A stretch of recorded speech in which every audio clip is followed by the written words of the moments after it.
Good evening, everybody. And if you're just tuning in, thank you so much for hanging in there for a few minutes. I'm your host, Lorilei Potvin. You are listening to or watching The Angel Rock. A little bit about me and the show, then I'm going to introduce my fantastic guest. I am a Canadian psychic medium, crystal Reiki energy healer, Akashic Records practitioner, spiritual teacher, and mentor, and I'm also a nurse. A little bit about The Angel Rock. If you've been here before, thank you so much for coming back. We love having you here. Just as a little reminder, our UPRN main channel you may be used to, YouTube has decided to shut that down right now. So where you can find us right now is on UFO Paranormal Radio. All you have to do is look that up, and I'd love for you guys to join us and keep an eye on the chat. So if you've got questions or comments, I like to make people that join in live part of the show. You become kind of like our little family here. So a little bit about the Angel Rock. If you haven't been here before, I say cover all aspects of the supernatural, but anything. It could be ghosts, could be the paranormal, could be the law of attraction, the power of positive thinking, past life regression. And speaking of that, I have a fantastic guest for you. I want to give a huge shout out first to Joe Montaldo, who is the owner of UPRN. He is also our producer. He does all the hard work, so I can just sit and chat and enjoy my guest. And the guest that I have tonight is courtesy of a mutual friend, I'm sure, of both of ours, because I know you know him, Gavin Lee Davies. He always sends me the best guests. So who I have tonight is Steve Burgess, and a little bit about him. He's a hypnotherapist from the UK. He's conducted many thousands of past life regression sessions, and his book details some of the incredible healings his clients have experienced as a result of past life therapy. Each of the clients' stories are vividly retold using the words they spoke whilst in trance in their regression sessions. And it says they paint an exciting picture and describe in detail the events that took place in the past lives, often giving a fascinating insight into life in former times. And the book is actually called The Power of Past Life Regression. And welcome, Steve Burgess. I'm so happy to have you here. Thanks for having me, Lorilei. It's very kind of you to have me. And I do want to give you huge kudos because just before we went live, folks, it's 2:20 a.m. in the UK right now. So thank you so much for being here. It's okay. And I haven't even got my pajamas on. I'm actually still wearing proper clothes. You could have worn your pajamas. That would have been okay. Listen, Yep. I'm really passionate about past life regression. It's part of some of the work that I talk to people about as a spiritual teacher when it comes to past lives. I work quite a bit out in the community. I always say I was so blessed, first of all, with my hospital experiences to be there at the beginning of life hundreds of times. I worked in the NICU and in maternal newborn. And then I worked in the community as a nurse, and I worked in palliative care. And you get into some interesting discussions with patients as they transition from this lifetime into the next, including what you see. But I strongly believe in past life regression. But I want to hear about what got you into this. What started with this, and why were you drawn to this type of work? Well, I became a hypnotherapist as a result of my father stopping smoking. Okay. And my father's a scientist by profession. He tried everything to stop smoking for many years. Nothing had worked. And then eventually he went to see a hypnotherapist, and this hypnotherapist laid him in a comfortable chair, relaxed him, asked him to close his eyes, talked to him about being a non-smoker. And my dad didn't want to smoke anymore, didn't want cigarettes anymore. Wow. And he couldn't really get his head around this. It didn't make sense. His scientific left brain was saying this does not compute. So he started to read up about hypnosis and became so fascinated that he then went and trained as a hypnotherapist and started working privately from home as a sort of a hobby. And then I was a director of a publishing company which went bust, and I was wondering what to do, with the rest of my life. Right. And my dad said, "Why don't you be a hypnotherapist? Have a go." Okay. And I went and trained, and it was very much like coming home. It was something I maybe should have been doing much earlier in my life. And it sort of took off from there. But I wasn't a past life therapist in the early days, because in those days, this was 1992, not many people looked at past life regression very seriously. Mhm. So I'd seen it as part of my training, but never really trained properly with it. And then after about 6 months of being a hypnotherapist and just doing standard stuff, a young fella came to me with a very, very severe anxiety state. Mhm. And he was about 24 years old. And as he sat in my chair, in fact, I opened the book with this story about this man, this Gary. He burst into my consulting rooms Okay. and he was just a frazzle. He was shaking, he was hyperventilating Wow. as he sat in front of me and he was talking about his problems. He was stuttering and stammering. And I said, "So how long have you had the anxiety for?" He said, "Well, I've always been anxious all of my life. Right. But the last few years, since the children came along, this has got much, much worse." And he Oh, said, "It's got to the stage now where I just sit shaking all day long. I oh, can't work. I've got to give my job up. I'm just a bag of nerves. I've tried medication. It didn't work. It made it worse. I don't know what's caused it. My wife is sick of it. She said she's going to divorce me if I don't get better," which obviously put more pressure on him. of And course. he was just in a really bad state. How So, debilitating. well, I mean, he had no life. It took over his life. And Mhm.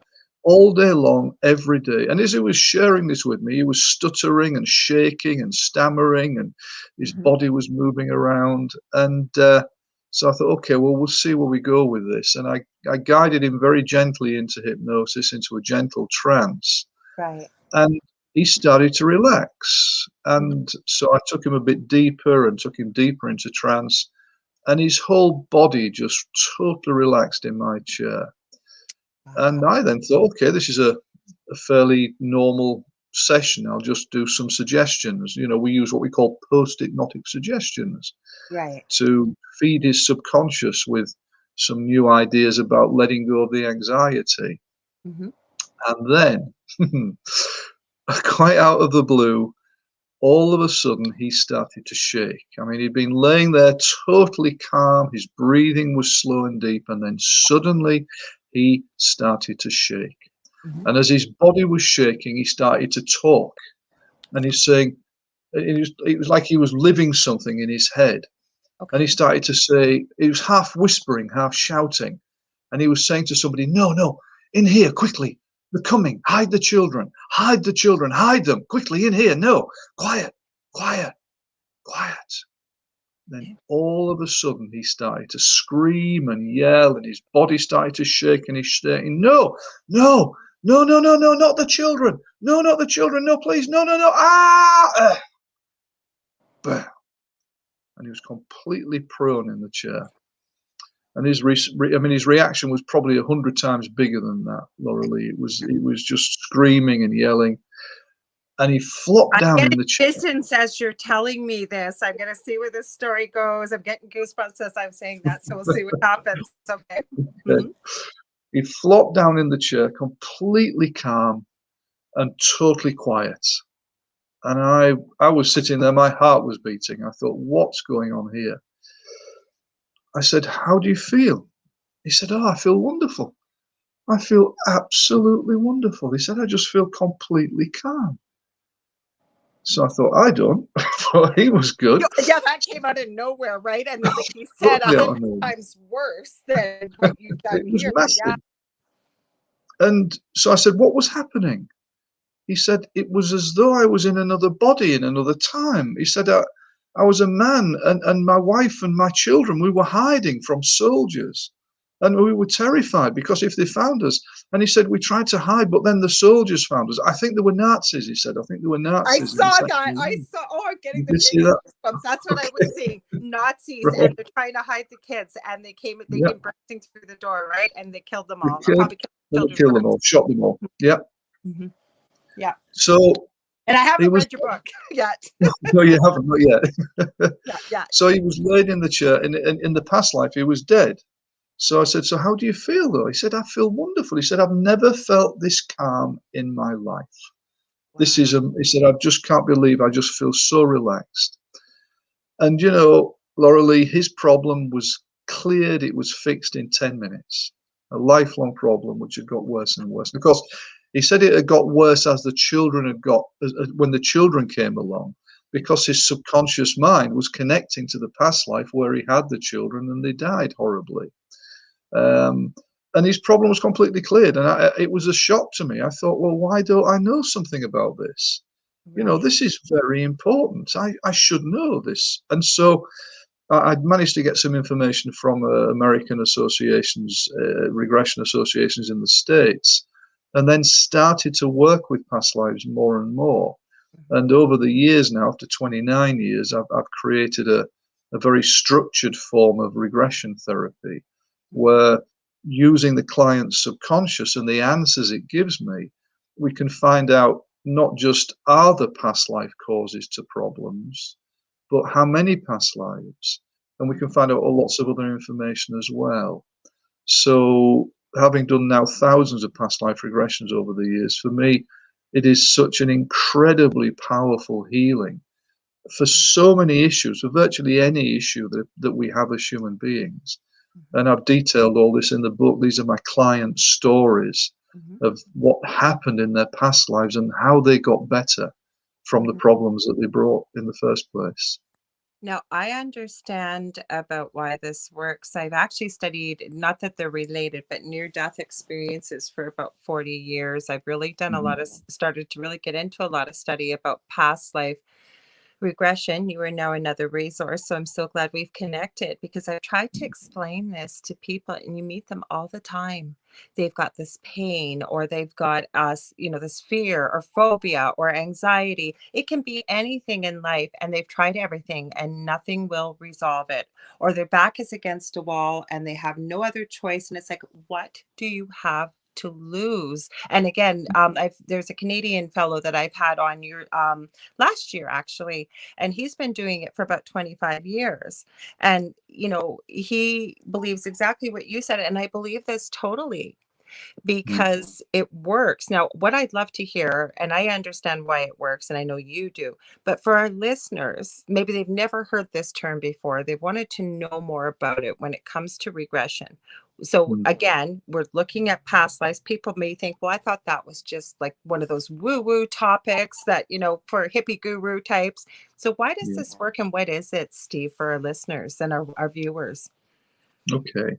Well, maybe if I sort of explain a little bit about what Absolutely. hypnosis is, first of all. Absolutely. Um, and hypnosis, because many people get the wrong impression about hypnosis. They think it's something weird or supernatural or paranormal.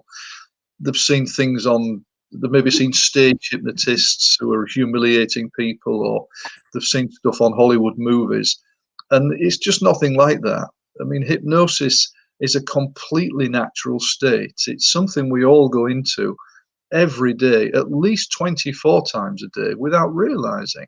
Absolutely. So, a trance, and that's the word we use, is a natural state. Anybody who drives a car Yes. goes into trance every time they drive, well, virtually every time they drive the car. Anybody who goes on, in English, we call it automatic pilot in the car. Yes.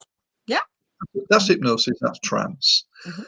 When we're drifting into sleep and we're drifting out of sleep, that's trance. When we daydream, Mhm. that's trance. Mhm. When we meditate, even meditation and trance are sisters. So it's a natural state. And what most hypnotherapists like myself are trying to do is get over the fact that there's nothing to fear. It's just a process where we go inside ourselves. And as a rule, Mhm. we relax in trance. So, what I tend to say to my clients, think relaxation, and we're on the right track. Mhm. Think relaxation, and you're not going to be in a coma, you're not under anesthetic, you're not under my control, Not you're at all. not going to be floating around the room with your eyelids closed. There's no levitation involved. There are I no can angelic share. voices singing Oh, in go the ahead. background. I Sorry. apologize. I have slow internet. We're getting that fixed on Thursday, so it'll seem like there's a pause. Most people know watching or listening, but if I happen to accidentally speak over you, I apologize. I want to give Zach Man a shout out. He's one of our regular supporters in one of my shows. So, hey, Zach Man. What I wanted to add to definitely verify 100% with you about hypnosis. First of all, I was trained I was going for surgery when I was in my late teens and a lot of pain medication I was allergic to. So I had a pediatrician allergist who, this is back in the early 80s. He had a computer and it was a biofeedback device. And I had to learn how to relax enough to be able to control this very simplistic video game. I was Mhm. hypnotized. But the other gentleman, you may know him, Chris Lee. He's Canadian. His wife is actually from the UK. She's a psychic medium, but she's a Canadian. There's many people that do this work, and it's very Yeah, important. But the reason I share this, he asks you as a host before you come on the show, there's no pressure. Would you be open to having a session with me just so you can experience what the process is and if mm, you're open to it sharing? And I was. And I'll tell you, folks, you know exactly everything that's going on. You're not in a trance, you're not doing, you have no control over, the hypnotherapist has no control over you. You're basically a guide to help guide to get to the heart of the issue that you're there for. Would I be correct in saying that?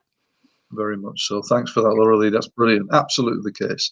Mhm, So, nobody's under my control. They are just relaxing inside themselves. mhm, Um, and okay, some people do relax quite deeply. Other mhm. people are in a lighter state. So there are Yeah. different depths of trance, of hypnosis. But for most people, they're just gently relaxing. Still, the left brain is ticking over, still analyzing what's happening. Mhm. And what this inner going inward state allows is for the subconscious to come through. So again, let me explain that, because people hear the word subconscious. The way I tend to explain it is to say, look, the mind is like an iceberg. Mhm. The tip of the iceberg above the waves is the conscious thinking mind. Yes, yes. I love this. That's that's less than 1%. Mhm. Is possibly about 0.01% of our mental capabilities. Right. The vast bulk of the iceberg beneath the waves is the subconscious, the 99.9% of the mind that we don't usually use on a day-to-day basis. Mhm.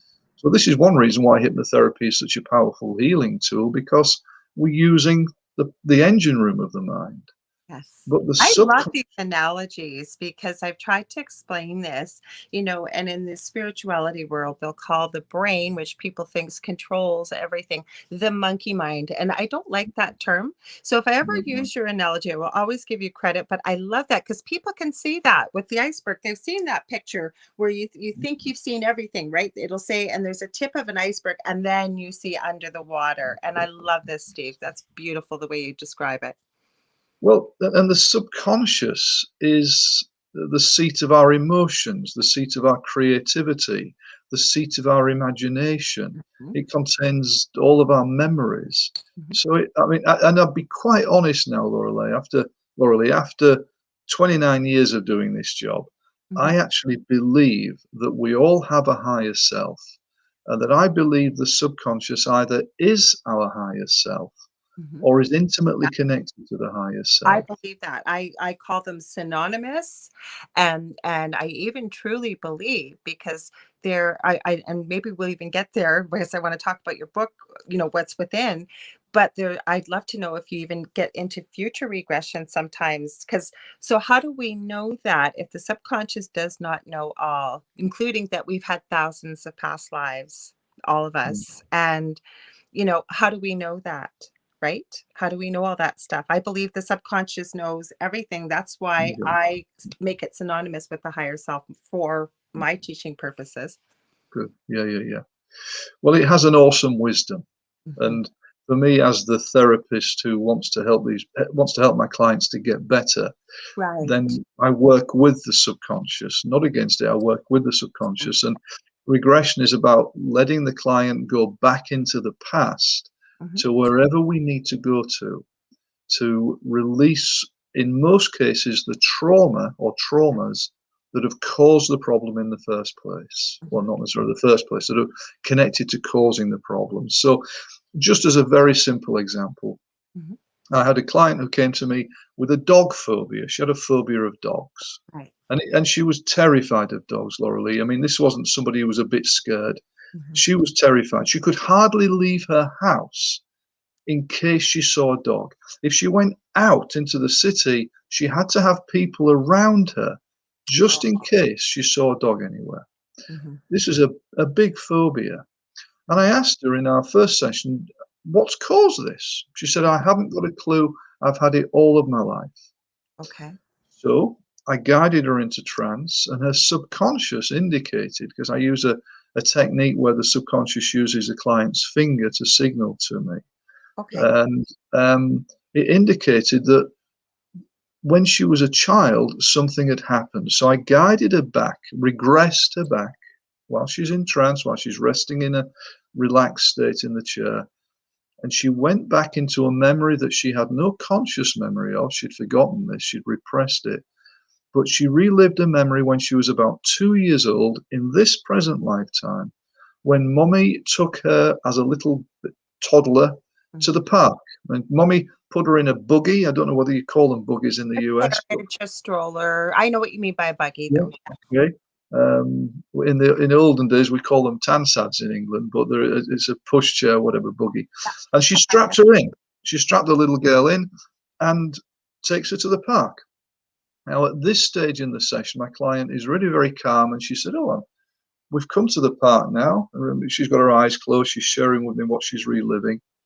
And she said, Mummy's taken me to the duck pond, and she's left me at the duck pond. She's gone to talk to a friend. And then my client was very quiet for a minute or two, and her head was going around as she was looking in the park.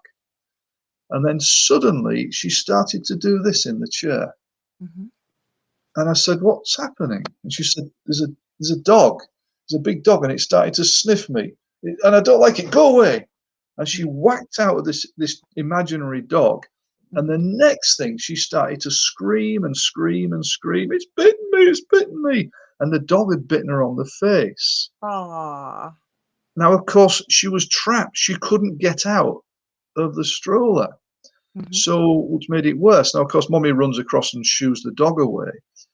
But that memory was the cause of the dog phobia. Mhm. So we release the trauma, release the emotions, because all of our problems, and this is the regression model, all of our problems are caused by locked in feelings and emotions from past traumas. Mhm. Release the trauma, the problem gets better. Yes. And that's what happened. She cried for a while, then she calmed down. At the end of the session, she came out of trance. I asked her to think about dogs when she was okay. And the reason she wanted the phobia fixing was because she was about to go on holiday to come over to the States to stay with her daughter who had a dog. And she Ah, said, last year we went and the dog had to be put in kennels for a few weeks. She said, that's not fair on the dog. That's right. not fair on my daughter's children. So, anyway, about maybe 2 months later, 6 weeks, 2 months later, there was a knock on my office door. And this lady was there with photographs of herself in the States on holiday with her arm around this ruddy great big dog. I love it. Zach said, So, oh, go ahead. Sorry. Go ahead. that's the concept of regression. So just one more minute, if that's okay. No, Um, take your time. Like I said, please don't. sure. Everybody knows that watches, and like I said, our internet is finally getting upgraded on Thursday. So, like I said, that's why I wanted to let you know. If I accidentally speak over you, I Okay, apologize. Just keep on going. that's okay. I've spent all of my life with women speaking over me, Lorilei. I'm quite used to it. Okay. It's not on purpose, I promise. So, but no, so there are three areas that I regress Mhm. people to. First of all, this present lifetime, and Right. most of us carry emotional baggage from this present life. Mhm. Secondly, past lives.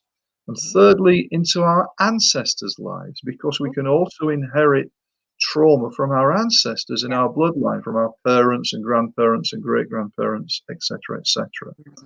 Mhm. So at some stage, I'll write another book about the ancestral regression, I think. And But even in the womb, I've been reading oh yeah, about, yeah, we can pick up, especially from we our do. mothers, because, and Yeah, again, no blame on mothers. I'm not saying that for anybody may take it that way, but whatever your mother is picking up energetically or fears and anxieties. And there's even science that is starting to promote this. I know there's a lot of science going into the research of mitochondrial DNA and what does that carry in our genetic profile, right? yeah, yeah, yeah, yeah. Well, my understanding is that the ancestral regression is scientifically proven, Mhm. but I'm not a technician. I sort of leave that to technical people. I'm Mhm. just there to get people better.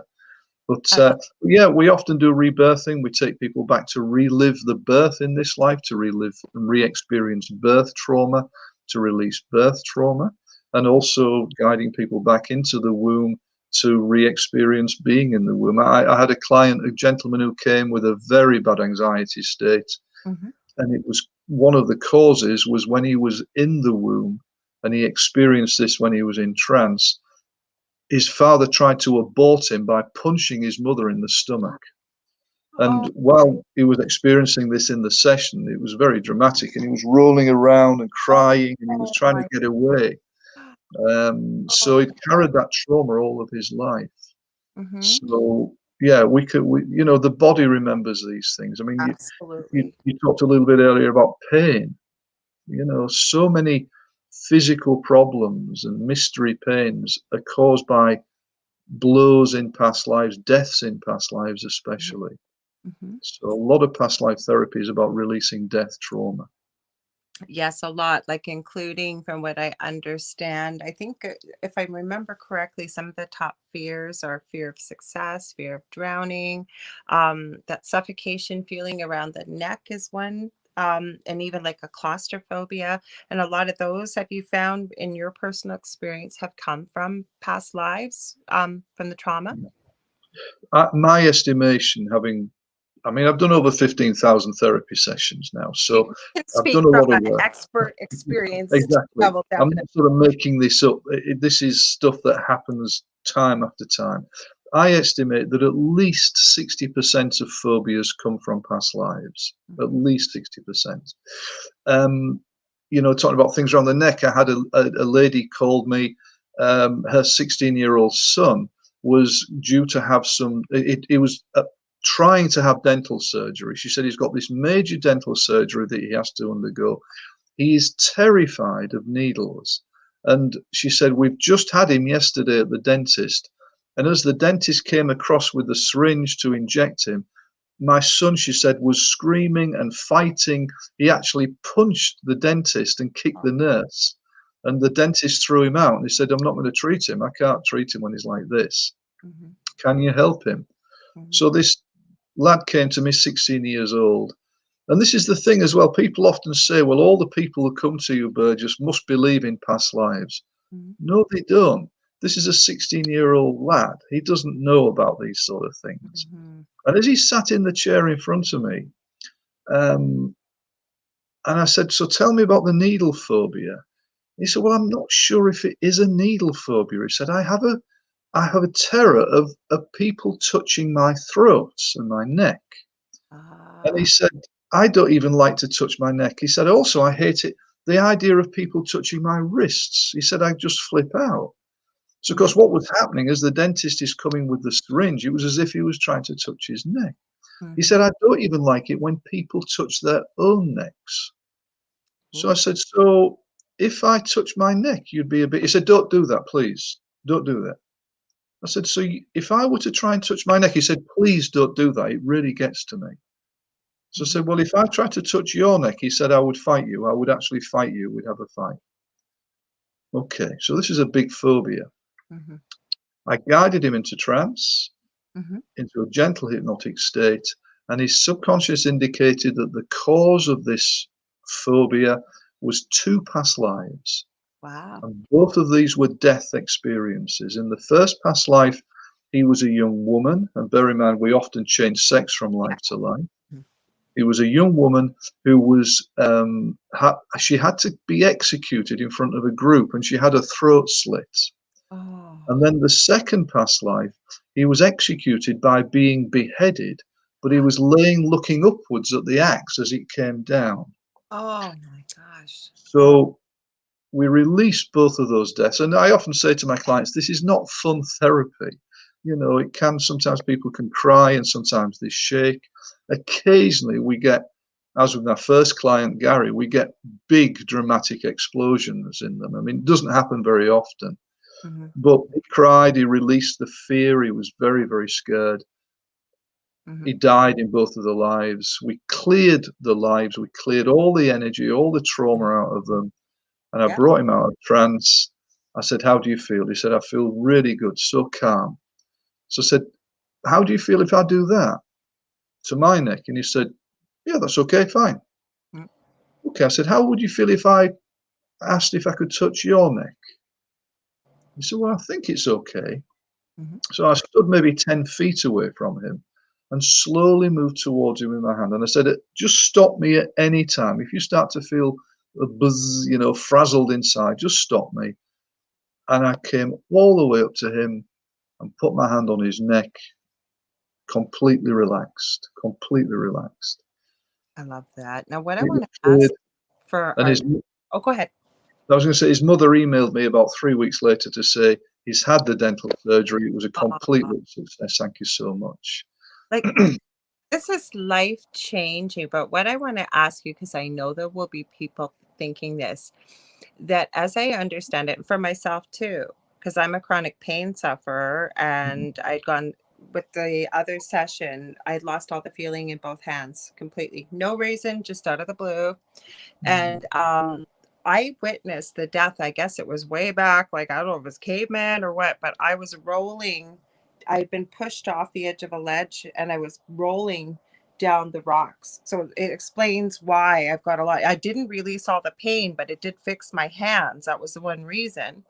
And it was released right away. But my thing is, a lot of people, when they hear that, like you said, it's not fun, pleasant work, but you're not actually feeling everything. It's the emotion you're releasing. So people know, like I can explain it from my own perspective. It's like watching a movie of yourself. You know it's you. You see what happens. If there's emotions that need to be released, those are released, right? But so that people don't think they're reliving this death, like the pain, right? For people. No, it's very unusual to relive pain. It does occasionally happen, Hmm. but it is unusual. In most cases, it's about releasing Yeah. the fear, the anxiety, the sadness, the guilt, the anger, the Hmm. negative emotion that we have locked in. But some people do experience the pain. But if they do, then it's okay for them to do that because it releases it. And Hmm. remember, the subconscious protects, so it doesn't. It doesn't. I mean, I often say to my client, I mean, some clients they do talk about past lives because they don't want to do past lives because they don't believe in past lives. So they'll Right. sometimes say to me, "Oh, all that past life stuff that you do, Burgess, don't do that with me." I said, "Well, we go where your subconscious needs to go, but if well, I'm frightened, I might die in a past life." I said, "But if you die in a past life, let's say you die in a battle, we don't finish the hypnotherapy session later when you open your eyes and you find your legs propped up against the wall and there's blood spattered all over the door. That Hmm. doesn't happen.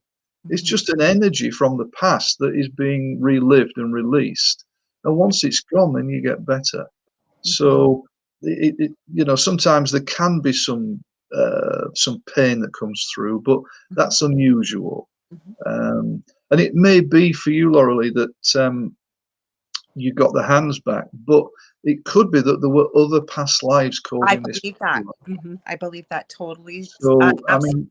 mean, sometimes it's two, three, four, five past lives, occasionally more than that. Hmm. And as a rule, until you work through them all, usually you won't get 100% better. Mhm, and that's what's happened, so I know that. Who knows, maybe I'll be reaching out to you privately to book some sessions because it's very fascinating to me. I believe in this, I'm open to it, and I'm Mm, very trusting of hypnotherapy, and you'd be very surprised because there's many people that I know, there's, somebody with our network actually that does this work that had sort of cautioned me, "Be very careful, you don't know this person." I do know this person quite well now, I didn't when I had the session, mm, because this is things people will hear, and let's give them a little bit of peace of mind.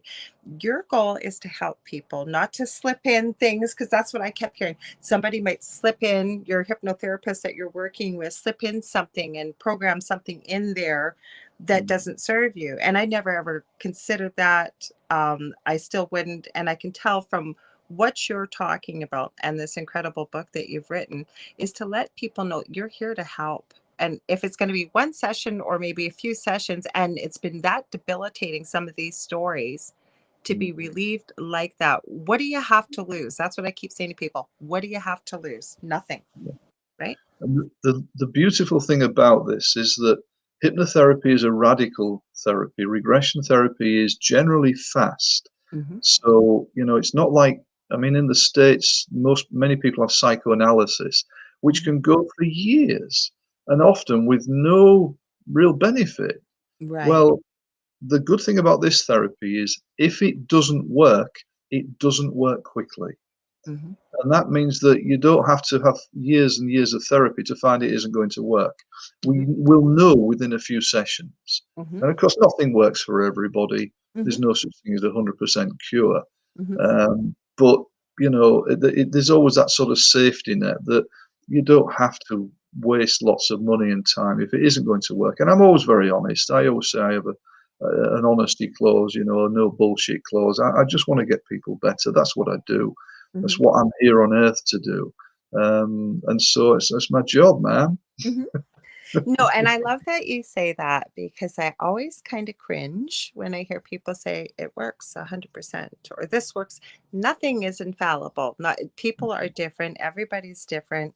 And Yeah, so I have great respect that you said no, and the fact that you've and I want people to hear this because again, I end up counseling, not counseling professionally, but coming for readings or whatever it may be, or healing yeah, sessions and say it's not responding to crystal reiki, or somebody's got a major, I know somebody right now that is going has to have surgery and they're in a lot of pain, and with what we're going through in Canada, and I'm sure you can appreciate as well being in the UK with the present situation, and I said, why wouldn't you just consider having a session, see if it might help with even some of the pain, that you don't need to have maybe your surgery right now. It's not a life-threatening surgery, but it's going to be a whole joint replacement. And I said, if you could just put it off, what have you got to lose? Yeah, you're going to pay for a session, but it's not like you're going to be paying, through the nose. Like, what do you got to lose?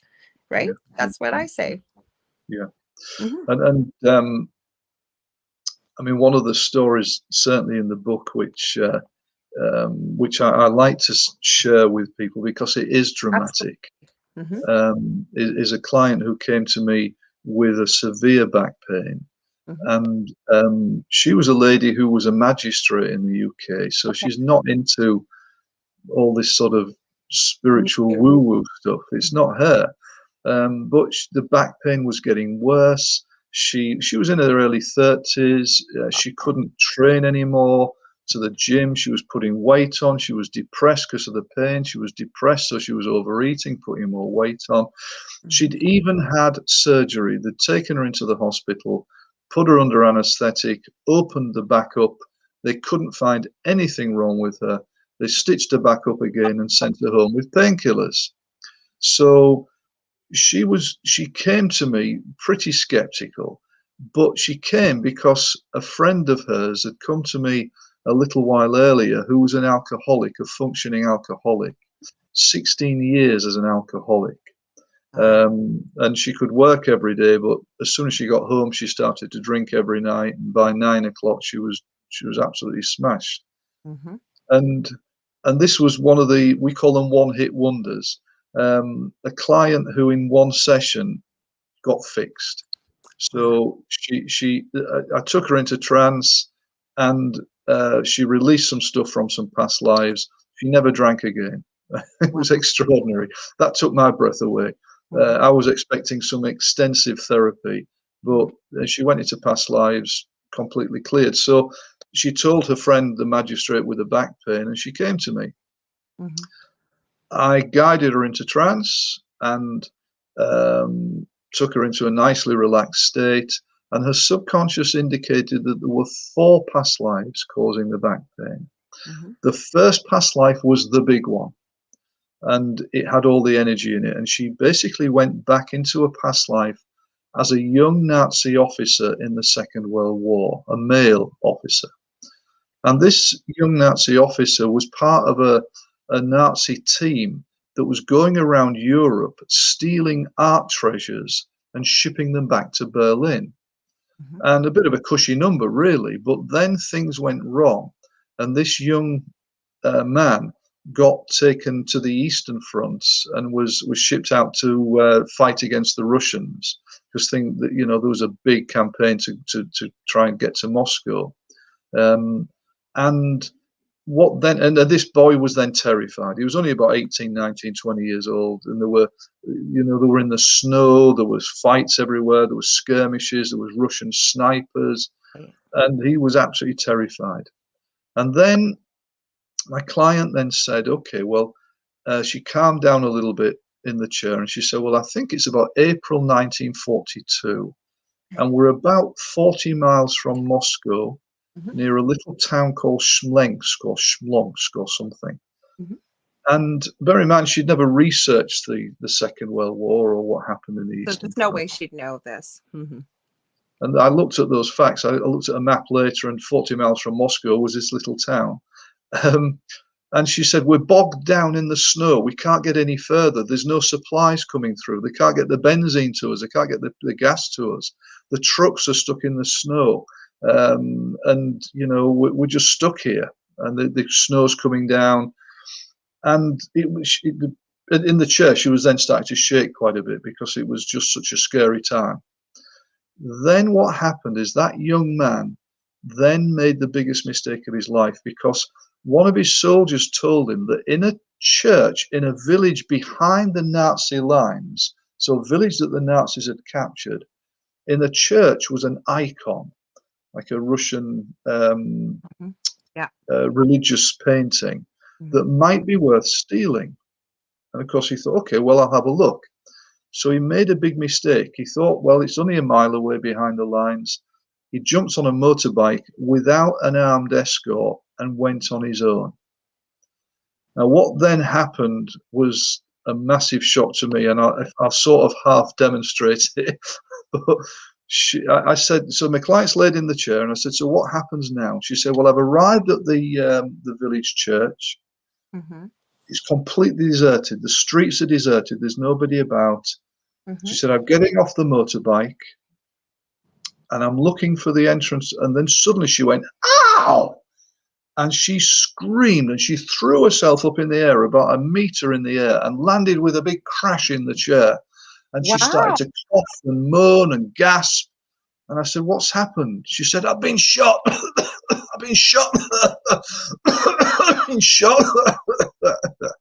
And so she then took about 20 minutes to die, Oh, which is quite a long time in past lives. long time. Guided her through the death, and of course, then she went into spirit and experienced deep calmness. Mhm. I then took her back through the death again a few times, because we sometimes have to do this. This is, if you don't go back enough and release all the energy, it won't be fixed.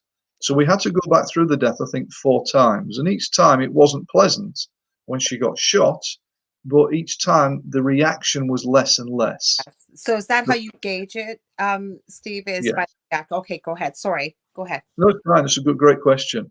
And Mhm. it either it's faster the death, or there's very little energy in it. The fourth time when the bullet went in, she just gasped and went, oh, and Mhm. she was dead. Mhm. Guess where the bullet went? Your spine. Exactly in exactly the place where the pain was and the problem was. Okay, she came out of trance and she was shocked. She was shocked, as you can imagine. Um, but she came back to me a couple of weeks later to say that the back pain was probably 75 to 80% better. We cleared up the other 3 past lives really with a few sessions. We did a bit of work on releasing depression. Mhm. The back pain completely disappeared as though it had never existed. So mystery pains are usually past life injuries, usually. Okay, here's a good one for you because we hear this question with past lives. I've had to explain this and I don't do this work. So, and you've explained things and shared things so beautifully. So, what it is say you've got chronic pain, you had an accident, a car accident, you hurt your neck. 10 years later, we'll use my example. I was a nurse visiting a community. I was visiting a trailer park. I went through the side door of this particular trailer. It was a big hoarder's trailer. I was there just to do a dressing. That's it. And very nice gentleman, but a very poor area of my city. I didn't even know this trailer park existed. Mhm. But where I had parked, I said to him, "Would you mind if I use the front door, please?" I said, "It's closer to my car." And he said, "Oh, by all means." I kid you not, as I open the door and I step out, I have my 40-pound bag with me because I had to carry quite a bit of stuff. There was Mhm. a hole in the front steps covered by a rug, and I fell through and shattered all my discs. So I haven't been able to ever return to nursing again. Now, Mhm. I believe, even as a healer, that the human body is capable of healing itself, but because of what we either carry from past lives, encounter in this life, whether it's traumatic, energetic, spiritual, what have you. Mhm. So what and I have some work to do myself, we all do, and I know that this can be clear. So that's why I Mhm. shared this. It wasn't for pity or anything. I don't even usually tell people this story. But what I'm saying is you get people that believe, okay, say I had this accident. I third 25 years later, still in the same shape. Now the body should have been able to heal itself, right? So this is what people will say, "Well, this is from my accident. This is why I'm this way." But what's your experience? Are you finding that there's still things from past lives that are contributing from preventing a total and complete healing? Is there Sometimes, that? yes. Is Sometimes, it? yes. So, I mean, quite often, if you were to come to me as a client, and we do a session Yeah, online, as you know, I do all the sessions online now. yeah, Um, I'd be looking, first of all, probably to release the trauma of that yeah. particular accident all Mm, those years ago, and absolutely. see if that improve things. But there's always this possibility, because we've lived so many lifetimes that we have patterns over many lives. So Yes. there's a possibility that a similar injury has occurred in a past life, which also needs releasing, Hmm. because then the energy that's locked in your energy field in this life can be Yeah. released fully. So, for me, we'll do both. We'd work on this life and to see if there's any past And life I trauma. apologize for using myself. I didn't mean it, but I'm comfortable sharing that, rather than say somebody else's story that someone had shared. But this is something, again, when I'm talking to people, because I really believe in this work. I really, really do. And I keep saying to people, what do you have to lose? Like the magistrate that came to you because they saw what happened with a friend. Did they believe it? No. But when they came out of trance, right? And look Yeah, what happened. yeah. And I mean, I'm at 29 years I've been doing this, and Mhm. 29 years ago, when I first read Louise Hay's book, "You Can Heal Your Life," I Yes. thought, what a lot of nonsense, total nonsense. It's not. Well, it's my Bible nowadays. Yeah. The older I get, the more I think she's got it right in about 85% of Mhm. cases. I honestly do. Mhm. So all physical problems in my world have emotional causes. Mhm. I All believe physical problems have emotional causes. So when in order to heal a physical problem fully, work on the emotional stuff which is underpinning everything. Mhm. Um, so, if I can give you a couple more examples Oh, of please this. do, because I'm just looking. You had sent me some of your questions, and I try not to do that. I like to go where the That's okay. conversation's going to go. But this is fascinating because these are true life stories that people will Yeah, see yeah, various yeah. scenarios and how you were able to help them. So please be my Oh, guest. that's okay, Dying good, to hear okay. more. It's great to riff like this, isn't it? I just love the riffing. It's just let's go with whatever comes. Yeah. So, for example, migraines. Now, my experience with migraines Hmm. are that they are usually caused by deaths in past lives where there have been blows to the head. Okay. And of course, the energy of all the blows is brought into this lifetime. So, again, an example of this. I had a 13-year-old boy brought to me who Hmm. was getting migraines every 3 or 4 weeks, and he was missing days, weeks at school. Very intelligent kid, and he couldn't keep his schooling going. Hmm. Um, and again, a 13-year-old boy, he didn't come to me to prove that past lives have caused his problem. He didn't know what his mother was bringing him to, really. I And his got mother sat in and watched the session in my office. His subconscious indicated that the cause of his migraines were 8 past lives. you. And Wow. this boy was a fast worker. Mhm. We cleared and worked in all of those 8 past lives in just over an hour. And Wow. I mean, it was extraordinary. And the first, I mean, for example, let me give you a sort of a run of what happened. He went into the first past life, Mhm. and he was a man in the past life, probably the life before this present life. And he was driving a car, and the car is hit by a truck, and it smashes into him, and he smashes his head on the steering wheel, dead. And then he went straight into the next past life, where he was a man in a garden, and his wife was having an affair with his best friend, and she wanted to finish him. So she Mhm. came up behind him with a big spade and smashes him round the back of the head, dead. And he went into the next past life where he was a warrior fighting in a battle, and somebody hits him with an axe in the head, Oh, dead. And he went into the next past life where he was fighting in a bar, and he got beaten down to the floor, and they're kicking him in the head, and he dies, dead.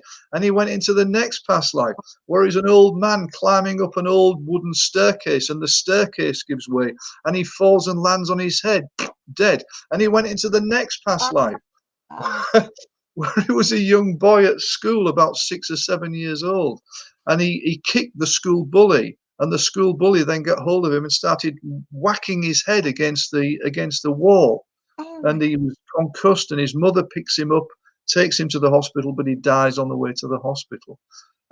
And I mean, I turned round at the end of the session to look at his mum, who was sitting behind me, and she was just sitting there like this. She couldn't believe it. Completely cured the migraines. Do you think that he was able to do this so quickly because of his age and the energy? Like we're right on the cusp of puberty, when Mhm. energy can be frenetic. I find with adolescents, I mean, they can even perform moving items with that intense emotion, right? If they're angry, or is it because he was so ready to let go of this pain, or what are your thoughts? Like, why do you think that happened so I mean, quickly with him? that's a great question, and I mean, what you've said there may be the case. Mhm. My sense, however, is Yeah. this: is that the subconscious protects us. Now, I Yes. work with children sometimes, and I use regression on children. Right. And what happens when the subconscious takes a child into a past life? Mhm.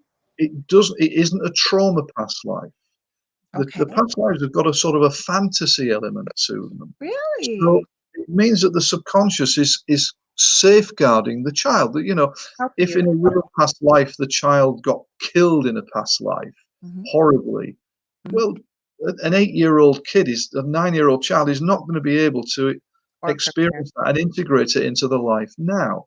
So the subconscious gives them a fantasy sort of experience. I had a young boy came to me who was about 10 with a lack of confidence, Mhm. and one of his past lives was just living on a desert island or an island on the shore, collecting seashells in the sun all day.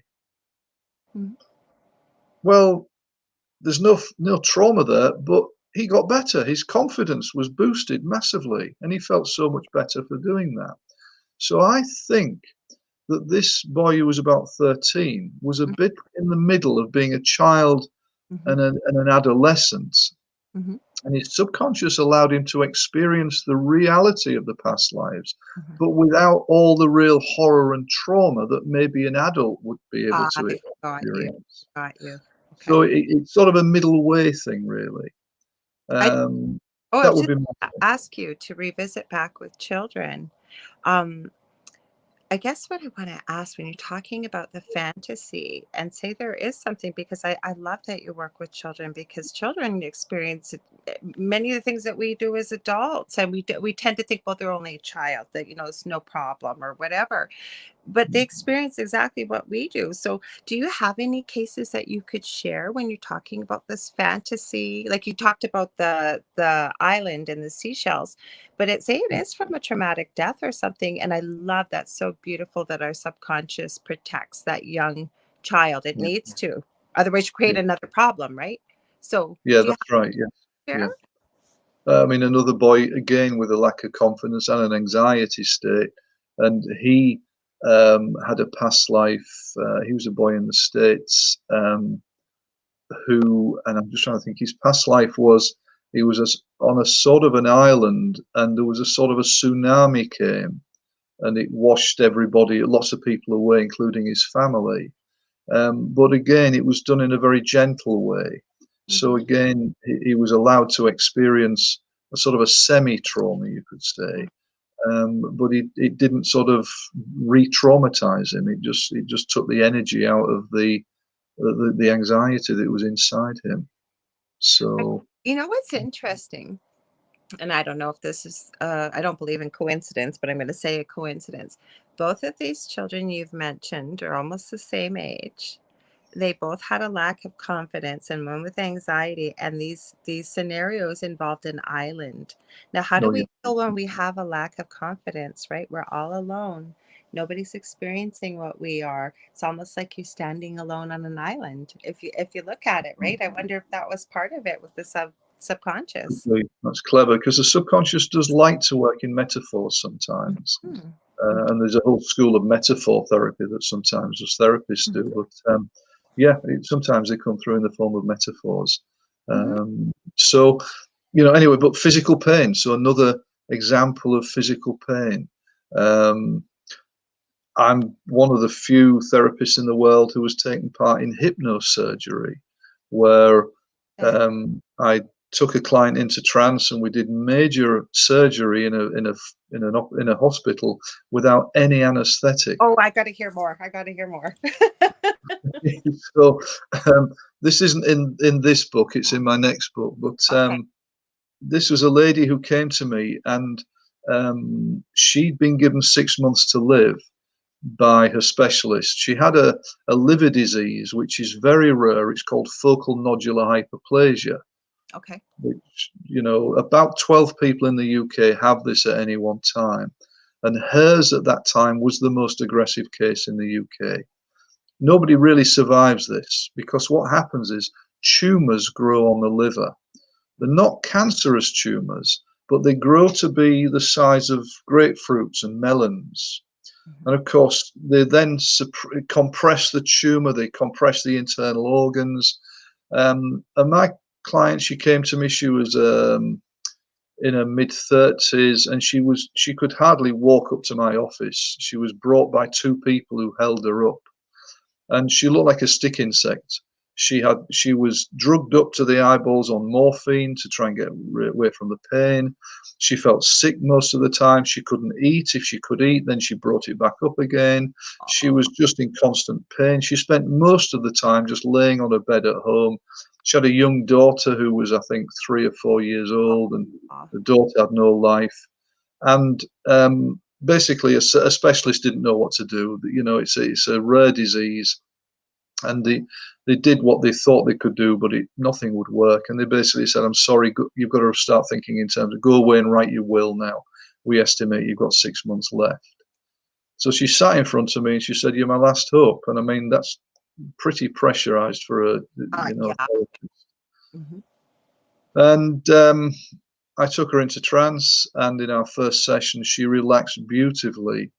And within a week after that first session, she was off the morphine. She was using her mind to control the pain and reduce the pain.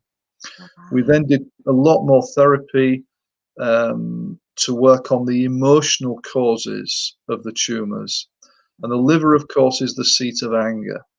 It is. And she was responding to a lot of anger that was inside and two past lives. And in one of the past lives, she was a Native American squaw who was killed in a raiding party on her village or her community by being stabbed in the back into the liver, and she died in Mhm. that life. And in the other past life, she was a young man in the Second World War, where she was bayoneted again in the back in the liver area. So of course her body had brought all that energy into this lifetime, and it only needed sort of certain things to happen in this life, and then that energy kicks in. Mhm. So we release the past lives and the traumas, and what happened is the tumors stopped growing. Now they didn't go away, but they stopped growing. So that was a remarkable thing, and she started to get her life back because the pain wasn't there so much. Mhm. I taught her self-hypnosis. She was taking herself into trance to control things. Mhm. And then one day she came to me and she said, my specialist is very pleased with my progress. He would like to do an operation again. Now, they tried to do this operation twice before, and it was a massive disaster. In both cases, when she was in the operating theatre, she had to drink a dye down so that the surgeon could see what was happening up on a screen, on a monitor. Yeah, fluoroscopy, yeah, and she couldn't keep Okay, it down, she couldn't right? keep it down. So the surgeon was doing this delicate operation with the patient retching and gagging and vomiting all the way through. In the first operation, the first time they tried it, he damaged the liver itself. In Oh, the second operation, they damaged her gallbladder so badly she had to have a gallbladder removed. Both times it had taken about 3.5 to 4 hours to do the operation, and she spent weeks in intensive care. Oh, yeah, a couple of weeks, I think, in intensive care afterwards. And she sat there and said to me, the surgeon wants to do the operation again and try it again. And suddenly these words came out of my mouth. I said, well, we'll do the operation in hypnosis. And I thought, who said that? yeah, And what? she Where said, did that come from? That didn't where come did from that come Lila. from? She said, really? I said, oh, well, okay, yes, we'll do it in hypnosis. Thinking, oh dear, what have I done now, Burgess? You've dropped yourself in it here. So she said, I'll check with the surgeon, the specialist. He was very happy because he said, I'll try anything. I think he'd had such a bad time the Right.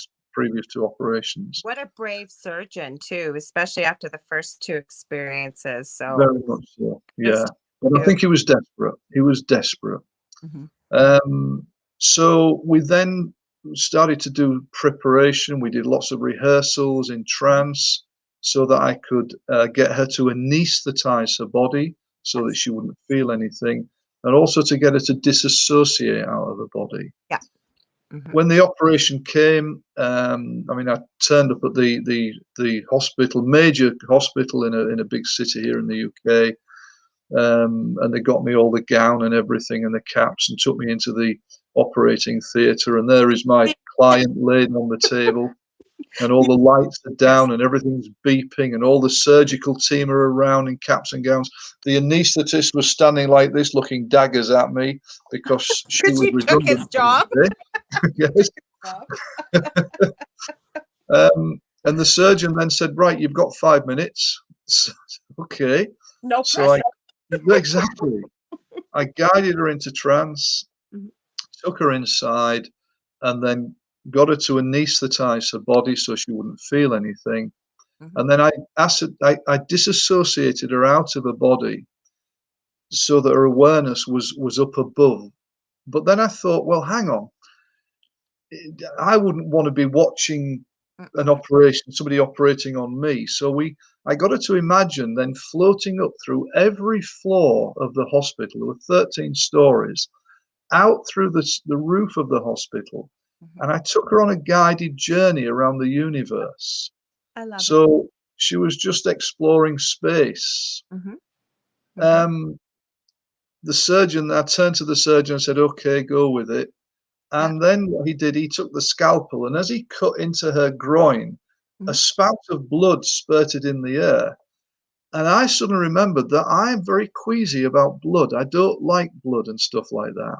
Right. So I went green and yellow and white and started to go very shaky. Yeah. And he looked at me and said, are you okay? I said, no. No, I don't like blood. Mhm. They sat me on a stool, and I'm thinking, come on, Burgess, you've got to, Gotta stay you're with supposed to this. be tough. I've got to see this through. So I managed to pull myself round. Um, to cut a long story short, the surgery was a complete success. It was over in after 90 minutes. She wasn't sick once. She didn't move at all. At one point, she said to me, I think I feel a bit sick, Steve. And we did a bit of work just to let go of that feeling of wanting to be sick. She was Mhm. completely calm. At the end of the surgery, the surgeon turned to me. He said, I have never seen like anything like this in my career.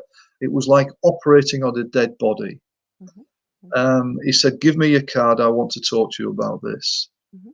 Well, I'm still waiting for that telephone call 25 years later. Oh, you've got to be joking. Come on. But They all must have seen what you did. I was just thinking that before you said that, that whole room between nurses. Now, nurses are usually more open-minded. I can say that because we see things. I'm writing a book myself okay, yeah, about from nurses' perspectives, what we experience in, especially on the floor in the hospital, but also just before somebody passes away, because the things that we see, the things that we hear, they're unexplainable. And already got some incredible stories. And I'm also collecting stories from first responders, but especially from nurses, because we're the ones with the patients. We're the one that will be there.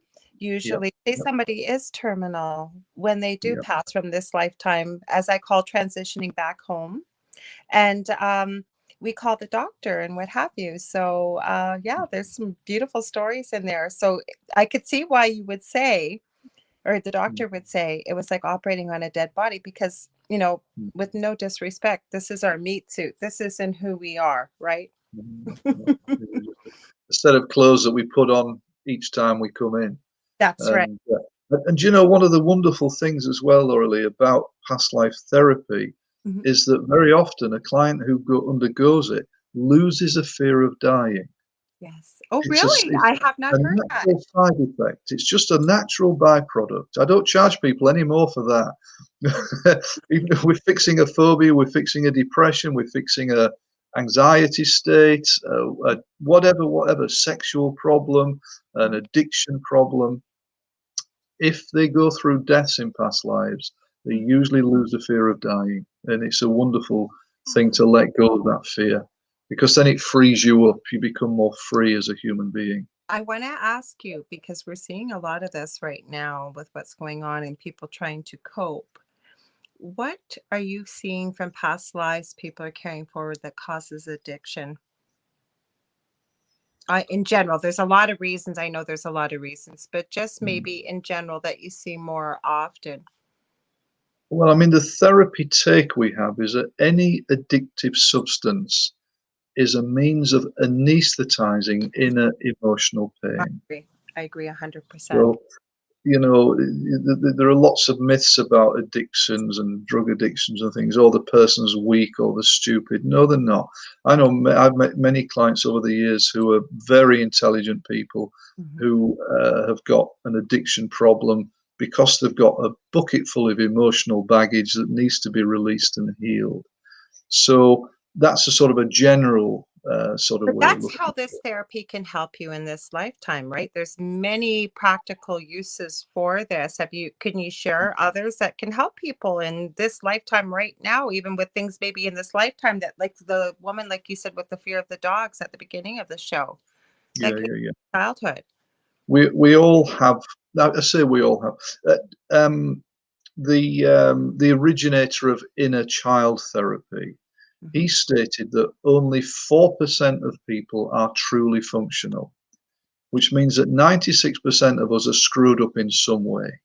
I agree. And I've yet to meet, I'm 64 now, I've yet to meet any of the 4%. I'm gonna be 56 in August, and I have to agree with you. The same thing I've said about addiction. Nobody wakes up one day and says, "Hey, I think I'll become a sex addict or a drug addict or an alcoholic or what have you." What happens, whether they experience it on a whim, whatever it may be, it's exactly what you said, to anesthetize some type of pain. And what people don't realize, and I love to say, have a conversation about this, is everything on this planet is energy. And one of the laws of energy is it can neither be created nor destroyed, but it can be transferred from one place to another. Mhm. Well, whether you're carrying it from a past life, whatever you're carrying, but the thing they don't realize too is how powerful your words, your thoughts, and your emotions are. What are your thoughts on that? I totally agree. I Hmm. mean, as hypnotherapists, we're trained to be very careful on how we use our words, Yeah. because you know we're working with the mind. The mind does become more open to suggestion when a Mhm. person is in trance. I mean, we're always open to suggestion anyway, because that's what advertisers do to us and politicians do to us, Agreed. and big pharma does to us. But we're always open to suggestion. But when we're in trance, the subconscious opens and it's more ready to accept suggestions about changing. Mhm. So, you have to be very careful what you say to people, how you say it. Mhm. But everything is energy, and if we can work with that and release and change, then people get better. I'm not sure Mhm. if that answers your question, but You certainly answered it. Now, one of the things I do want, because these are some great questions that you had answered here. We've talked about some of the people, and I know we still, this goes by so quick. We've only got a half hour. It's just flown by. I was so excited to have you on because I'm so passionate about this topic. yeah, But so much. one of the things you had said, excuse me, and we talked about some of the people that will come in and seek your help. And I hope we can share some more examples as the half hour goes on. But what are the questions that they bring? We've talked about a few of them, but what are some of the questions that they bring? How do you mean questions? In what sort of Well, ways, Laura? I guess this was your number three thing. You said, what are the people or who are the people that seek your help and assistance? And what questions do they bring? Questions more in terms of their issues. I think it's mainly sort of what type of issues that people bring, I and it's think a you're wide talking about range. skepticism. I don't believe in the concept maybe of Oh, and that type of and how thing. it can Okay. help them, things Yeah, like yeah, yeah. that. Yeah. Okay. I mean, most people are there because they just want to get help, Mhm. and so they're not all that bothered about how they get help. Just get me better. That's what a lot of Right. people say. But there are some people who, think that the whole concept of past life regression is bunkum. It's not real. Right. It actually doesn't matter Oh, whether a person believes it or not. mhm. And even after they've been through a past life experience, they may still not believe that it was real, but they will get better. And even in the hypnotherapy profession, I mean, the work I do is actually quite controversial, Mhm. because even in the hypnotherapy profession, there are therapists who say there's no such thing as past life regression. Those people are imagining it all, they're making it all up to please you, and they're not pleasing me. Mhm. But it's a glib pat away. They're not prepared to look at things in more depth. And I actually say, if people who are skeptical about this would sit, I used to say in my office, but would sit watching my online sessions now, day after day, hour after hour, week after week, and they would see the extraordinary experiences and sometimes the detailed information that people come out with from a past life, and then the healings that take place. I believe they'd look at things much more seriously. They wouldn't be prepared to be so skeptical. They would say, there's maybe something very significant going on here. Mhm. And so it really doesn't matter if a person is skeptical or not, they can still get better. And, some people would say it's just a historical metaphor created by the subconscious. I don't agree with that, because that to me it's not the truth. I want the truth. And if the truth is that these are real experiences, then just pretending it's a metaphor so that somebody, their belief system isn't upset, well, that doesn't, I don't agree with that. I don't For agree me, either. the truth. Um, We I, have a good question in the chat, actually. You know what? I forgot we're on StreamYard. It came from Facebook, and I think it's a really good question. Would you mind if I share it? please do. Okay, this is from Michelle, and she said, does your subconscious control whether you're ready to release what's she put controlling you? So what would be ailing the person for why they would be coming to see you? So the question is, what does your subconscious control whether you're ready to release what's ailing you or why they've come to see you? Okay, that's a really good question. It is a good question. Yeah, When I was reading it as you were speaking, I'm thinking, gosh, I don't know if I've yeah. ever really considered that answer, but it is a good question. I mean, one way to look at this is that your subconscious, our subconscious wants us to be well. Yes. It has a desperate need for us to be well, so that we can raise our vibrations and we can all become freer, and then we can all change the world, because we become more balanced when we have therapy, so we're more free. So our subconscious is desperate for us as a soul to be well, and for the collective to be well as well. Mhm. So from that perspective, I believe the subconscious, yes, in most cases, wants a person to get better. It doesn't make a decision to say, I don't want you to get better. Mhm. What it may think, if you like, Mhm. is, um, you're not ready for this information yet, or you're not ready to explore this trauma because it was too traumatic. Mhm. So it may be that somebody's had a terrible death in a past life, Mhm. and they're not ready to relive it in this life. They're just not ready Mhm. because they can't integrate it. Maybe they're too fragile emotionally. Mhm. But with my system that I use, I ask the subconscious, I is it okay for us to explore this emotional stuff? Mhm. And in 99% of the cases, the subconscious says, yes, please. But in about 1% of cases, it says no. And if it says no, we don't do the regression. I Oh, negotiate a little bit, but if it still says no, we don't do regression. I'll do some other therapy. I've got other therapies that I use that I'm trained in. But it's not about controlling mhm. things. It's about saying, I don't think you're ready, so we want to keep you safe. You know what my thought is though, especially when you have a pain that comes out of nowhere or whatever, and you and I know that that very well can come from past lives. Not always, nothing's an absolute, but what I'm thinking is, and I've always looked at pain this way, that pain is just the voice of the body, if you will. It's saying, hey, this needs attention. And first, it may start as something small, it gets louder and louder and louder because we're not, and is that coming from the subconscious? I believe it is. And like you said, 99% of the time, yes, I'm okay with this. Let's do this, right? Or for the Yeah. reasons maybe not, very, very minimal, but you still check. And I think people need to hear that too, because it is a new science. And to me, if I had my way and I was running the world, this would be one of the number one therapies in healthcare for me. Never mind the Eastern way with acupuncture, energy, balance. I think you used a very important word here. And living in this 3D existence, we have opposites. We have cold, we have hot, we have light, we have dark. But where I think the optimal place to be is in balance. And that's what makes harmony and peace in this world. I don't know. What's your thoughts on that one? Well, you go back to what you said earlier, everything is energy. Mhm, And when we have good therapy and we start to heal, we mhm, become more balanced as a human being, as an individual. And because we are more balanced, we send out an energy of being more balanced into the world. mhm. And therefore, the world becomes more balanced. One of Absolutely. the most beautiful things about good therapy is that a person becomes less reactive.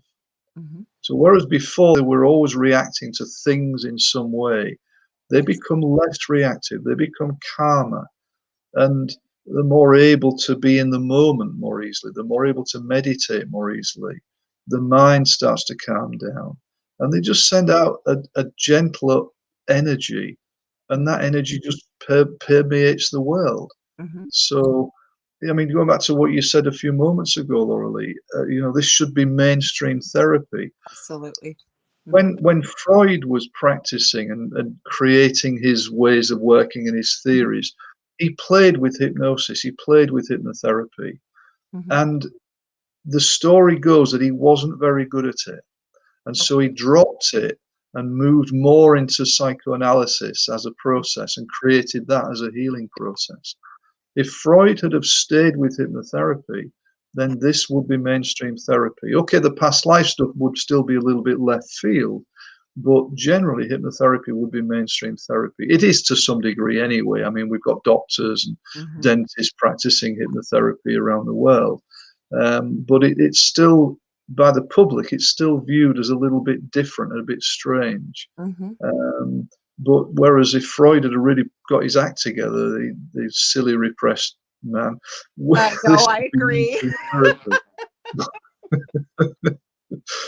So Well, yeah, very even frustrating. psychotherapy and things like that, say with PTSD, and I was going to ask you a bit about that, but where I wanted to go with that first, Mhm. they're even going back to the hallucinogenics like LSD, LSD, drugs yeah, like that, right? And in a controlled setting with a practitioner who knows what they are doing as a physician, they can get years of healing done in 1 or 2 sessions versus yeah.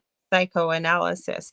So that Yeah, has something to say right there, right? And, I the same thing with, like I said, with hypnosis. And I think that you're right, had Freud stuck with that. And I didn't realize he had dabbled in hypnotherapy. Because as you yeah, were saying that, I'm thinking, my God, we wouldn't be where we are with Big Pharma. We wouldn't be with, just imagine how much more healthier we would be as a general population. yeah, yeah, yeah, totally. Mm-hmm. So, we need more therapies like this out there. Mm-hmm. And we need, this is why I'm here at, 3 o'clock in the morning I keep sharing with you, forgetting that it's three because o'clock in the morning. Thank you so much for being here. because I have such passion for it. I want people to get better. Mhm. I train therapists in these techniques, and I love it when they get people better using these techniques. It's like, well, I'm part of that healing process, so it And it's spreads out into the world. now, are you comfortable sharing a few more cases from your book? Because I want people to go out and buy this. Like, it's going to blow their minds. Just the things that we've been able to talk about. But I'm imagining with your book that you have included some very extraordinary cases and incredible healing. So, are you comfortable sharing a few more? Yeah, very much so. Okay. Depression, and Thank you. Yes, you we know, need. I've Mhm. had a lot of people cured of depression, as Wow. simple as by doing this work. So, again, let me become a bit controversial. The medical model, depression is caused by a chemical imbalance in the brain, Mhm. is a lie. I It's agree. a lie that was created by drug companies in the 70s to sell antidepressants. There is no independent scientific research to support that at all. Uh, Depression is in most cases is an emotional problem. mhm. Okay, sometimes it can be caused by physical problems such as candida that can cause I depression, but in most cases it's locked in emotion, and the mhm. emotion that is causing depression is anger, Really? locked in I anger. did not know that. I'd love to hear more. That's the emotion. But anger is a composite emotion, which means that there's always another emotion underneath anger, Mhm. and it's usually sadness. And Aw. this is why depression is characterized by melancholy, because under the anger, there's the sadness. So Mhm. if we can tap into the emotional, energetic roots of the depression, we can release it. So I had a lady came to me. She was severely depressed, been depressed for most of her adult life. And we found, I think there were 8 past lives, 7 or 8, that caused this. And I can't remember all the lives now, they're in the book. But one of the past lives, she was a lady who had a young son, and the young son died. And she never came to terms with the boy's death. Okay. So she'd kept all of that emotional pain inside her and brought it into this present lifetime. Mhm. In another past life, she was a poverty-stricken flower seller in Victorian London, in the London of the, let's say, 1880s. Right. And she was desperately trying to stay alive, selling a few flowers every day. She was getting more and more sick. And one day she got so sick that she dragged herself to a doctor who was just near where she was sitting with her flowers. But he was a quack doctor, and he took her inside and he raped her and then killed her. So Oh. again, there was a lot of pain and fear that she brought into this life. In Trust, I'm another, sure too, trust issues too, right? You think you go to oh, a doctor to be able to help you, that you're that ill, and look what happened. good point. And part of the problem was because she also had a very difficult relationship with a boyfriend in this life. And Mhm. so there's another trust aspect coming in as well, or a past boyfriend. Mhm. In another past life, she was hung as a witch, and I've had hundreds of people Yes. over the years murdered as witches, Yep. hundreds of them. Yep. It was like an insanity that was running through the world, or Europe especially, for a couple of 100 years. So she was a woman who was accused of being a witch. She wasn't, and she was just hung and killed. Mhm. In another past life, she was a male soldier in a battle, and she ran away from the battle and became a coward. And then she was so guilt stricken by this that, in fact, he was guilt stricken, but he fell off his horse down a cliff and died. But those were just some of the past lives. So we released all those locked in energies. The depression got better and better and better, and then it just completely went. And I saw her in the city a few times, several years after that. And every time, how are you? She said, I'm fantastic, completely better. So that's depression. Now, physical illness, I'm not claiming to cure cancer, not at all. But cancer has emotional causes. Absolutely. Absolutely. It's a complicated disease. There is different levels to it. And of course, a person has to think in terms of a program of different packages to get better. So my opinion is that the standard slash and burn approach is barbaric. Mhm. And we need to look at changing the person's diet, the belief Yes, system, all sorts of things, getting rid of absolutely agree. toxins. I'm just going to add this quickly. I could not agree more with you. And again, I'm not telling somebody what treatment to take or whatever, but I've seen more people die of the chemotherapy approach than the disease itself. Sorry, carry on, please, Steve. No, it's I fine. had to add that. Hmm.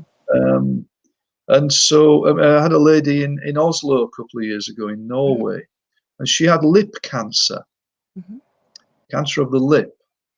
An unusual place to get cancer, but we found there were two past lives that were causing the emotional causes of the cancer. And and these were interesting because in the first past life, she was a young noblewoman who maybe in her late teens, who was very flighty and flirty. She had a young a servant, a male servant, who started to get the wrong messages from her, or she was flighty and flirty teenage girl, and he started to think that she wanted him. And one day he came over and he kissed her. Well, 300 or 400 years ago, this was, whoa, you're not allowed to do anything like that. She was shocked and she didn't know what to do. She pushed him away and said, no, that's not what I want. And he was then shocked and frightened because he realized he'd overstepped the mark. The line, yeah. Hmm. She knew that she couldn't tell her father because her father would have been furious with the man. Hmm. So she told a friend or her sister, I think, who then told the father, and the father then has this servant executed in front of her.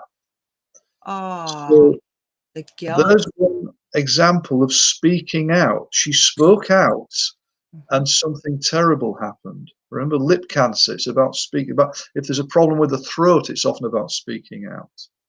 In the second past life, she was in, I think, in an African country, and she was raped as a young woman by one of the men in the village, but she couldn't tell anybody about it because she would have been ostracized, she Yeah. would have been blamed, and then no man would have wanted her That's still because she was happening a girl. today in certain parts of the world when that happens. That's terrible. Sorry, go on. Hmm. That's okay. And Hmm. so again, she couldn't speak out. Hmm. So there's all this energy around the mouth that from the past lives that was convoluted and horrible. So we released both of the past lives.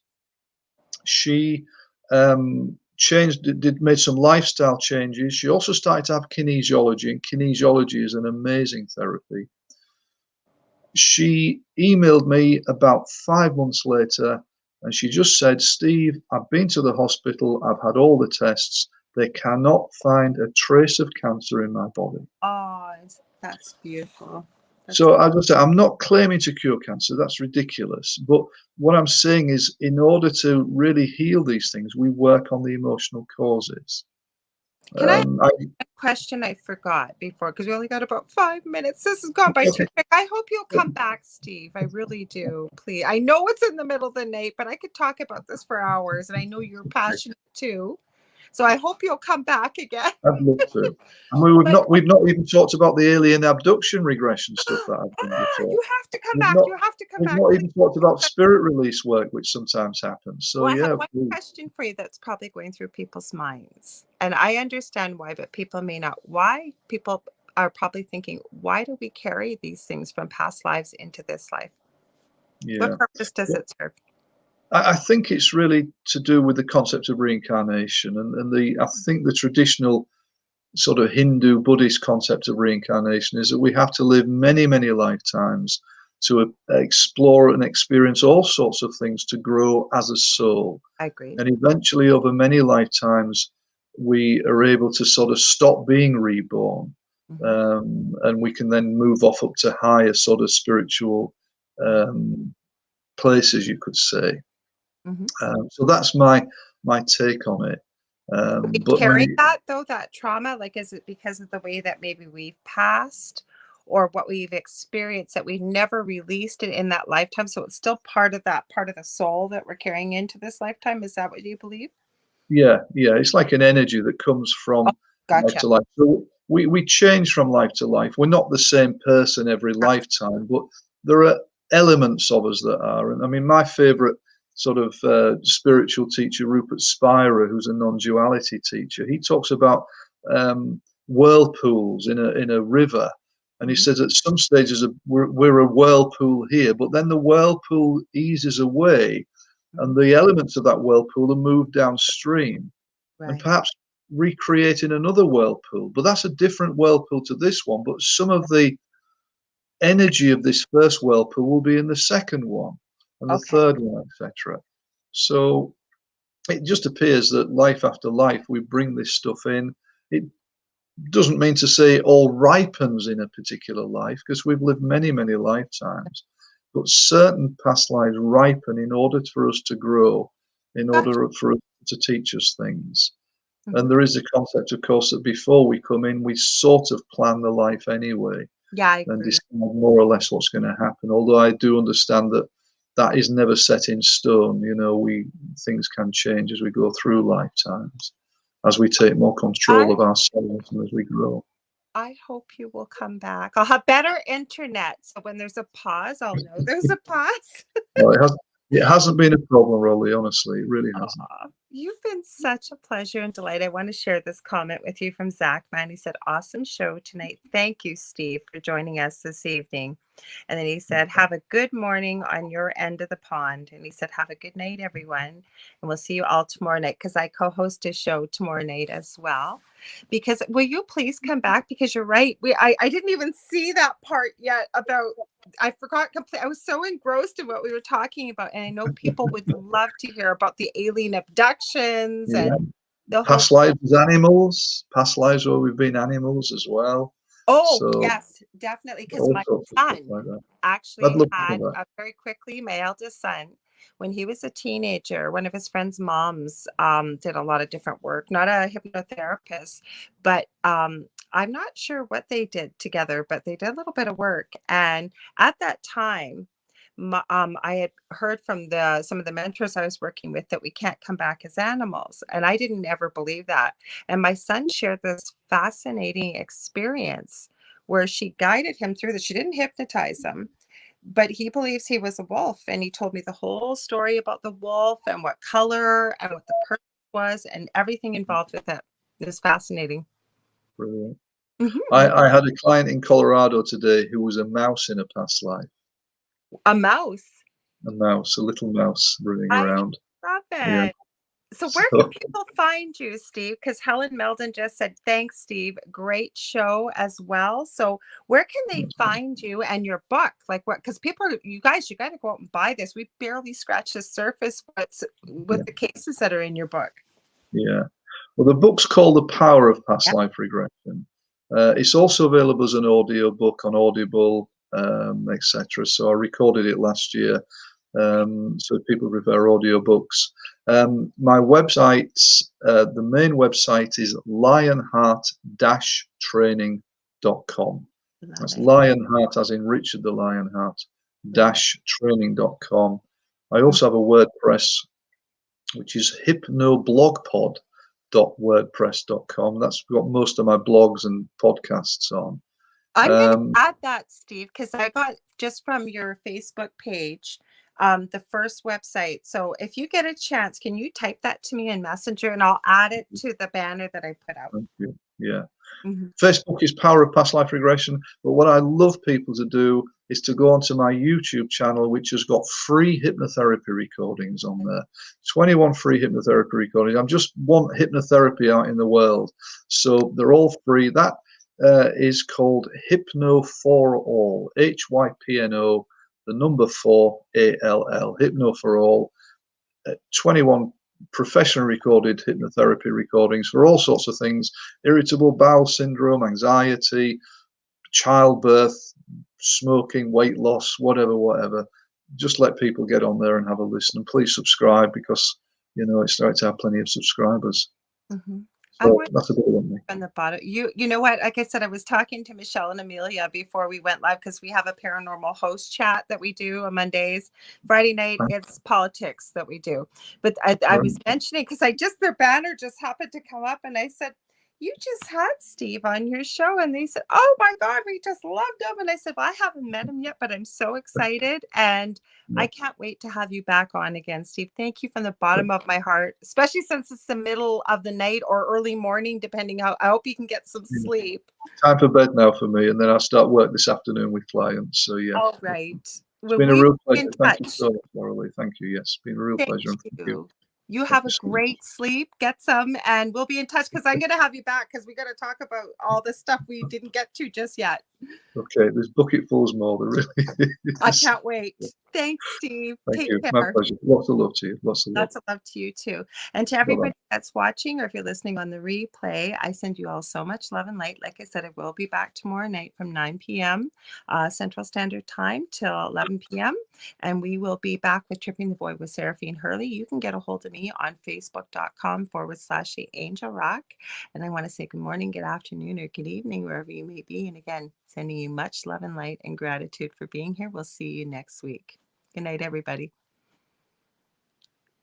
We're still live. We always are a few minutes live till we see Joe messing around in the background. Thank you, Steve, so much. What a pleasure. That's kind. Thank you. It would be great. I love talking about this stuff. It's what I do. So, No, and Gavin sent me your stuff. I just seen Past Life Regressions, and I wrote him back, yes, because I am really passionate about this. And I will be sending resources, if you're okay, to work with you, because I do really recommend Past Life Regression for a lot of people, to see if that might be something that could be helpful, because I get a lot of people that say, like I said, crystal Reiki's not working, or anything or sometimes spirit will give that to me, that this is something that may be very helpful. So good point. Yeah, I understand that. So yeah, please do. I'm here. I'm very busy with clients. I'm very, very, very busy. I can't even imagine. It's it's hard to fit people in, and live my own life as well. But Absolutely. Well, no, I would think after this many years, like nobody's going to get in a week. But if somebody's really interested, and or even to check your channel out, that I thank you for doing that. That's will help so many people too. I just think it's great that hypnotherapy can be out there, and it shouldn't be an elitist thing. If people really can't afford to see a therapist, at least the second best thing is to play some hypnotherapy recordings. So so important. Yeah. You get some sleep. I'll hang out here. Joe hangs in. I don't want to keep you up any later, and I'll be in touch with you to have you back on, if that's okay. I'd love to. Absolutely, please do, Lorilei. Just send me a message. I'm very, very happy to come back. Okay. Okay. Have a great sleep. Talk to you later. Yeah, good night. Bye. Bye. Now we are still live. Thank you, Helen. I see you signed in at the last minute. We're just waiting for Joe. He'll be signing me off. And then the next show will be on, I believe it's Dave Scott will be on very shortly after me. I think in about an hour from now. But we always have live stream recordings or previous archives playing if there's not one of our live hosts on here. So you can always be entertained on UPRN. Damn Skippy hippie. We're still live. I know. I was just coming to say hi. Oh, I thought you were on until midnight. No, I'm on till 11. Are you sure? I thought you was I'm on at midnight. sure. I think you messing with me, man. He was awesome, and then he added at the last minute, well, we didn't get to the alien abductions. What? How do we miss the alien abductions? Well, that's why come back that's on. why you bring him back. That's why you bring him back. Coming back. Yeah. All right. Well, let us get out of here so I can go night night.